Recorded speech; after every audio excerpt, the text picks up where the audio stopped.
போகிறோங்க. இது எதுக்கு அப்படின்னாக்க, நம்ம நாளைக்கு ஒரு ஃபங்க்ஷனுக்கு போகிறோம், இல்லை ஈவினிங் ஒரு ஃபங்க்ஷனுக்கு போகிறோம் அப்படின்னாக்கா, அந்த டைமில் இந்த க்ரீமை வந்து நம்ம செஞ்சு அப்ளை பண்ணிக்கிட்டோம் அப்படின்னாக்க சூப்பராக வந்து டேனை வந்து ரிமூவ் பண்ணி கொடுத்துரும். இது வந்து ஒரு டேன் ரிமூவல் க்ரீம். இந்த பேக் அப்ளை பண்ணுறதுக்கு முன்னாடி நல்ல முகத்தை சோப்போ இல்லைனா ஃபேஸ் வாஷோ போட்டு நல்லா வாஷ் பண்ணிடணுங்க சாதாரண தண்ணியில். அதுக்கப்புறமே இதை முகத்தில் நல்ல மேல்வாட்டமாக தேய்ச்சி விட்டுட்டு ஒரு 20 நிமிஷம் கழித்து நீங்கள் கழுவுனீங்க அப்படின்னாக்க சூப்பராகிடும் ஃபேஸு. முகத்தில் இருக்கக்கூடிய கரும் புள்ளிகள் அதே போல் திட்டுக்கள் இது எல்லாமே பார்த்திங்கன்னா போயிடும். முகமும் வந்து பார்த்திங்கனாக்கா நல்லா பளிச்சுன்னு வெண்மை தன்மையாக இருக்கும். இன்ஸ்டண்ட்டாக டேனை ரிமூவ் பண்ணி முகத்துக்கு பார்த்திங்கனாக்கா நல்ல ஒரு க்ளோ கொடுக்கும். இப்போது இந்த பேக்கை நான் ரிமூவ் பண்ணிட்டு வந்துட்டேன் பாருங்கள்.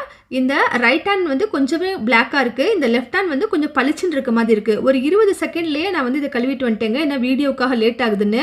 நீங்கள் முகத்தில் போட்டு ஒரு 20 நிமிஷம் கழித்து இதை வந்து நீங்கள் கழுவி பாருங்கள். நிச்சயமாக வந்து ஒரு நல்ல பலன் கிடைக்கும். முகமும் பார்க்க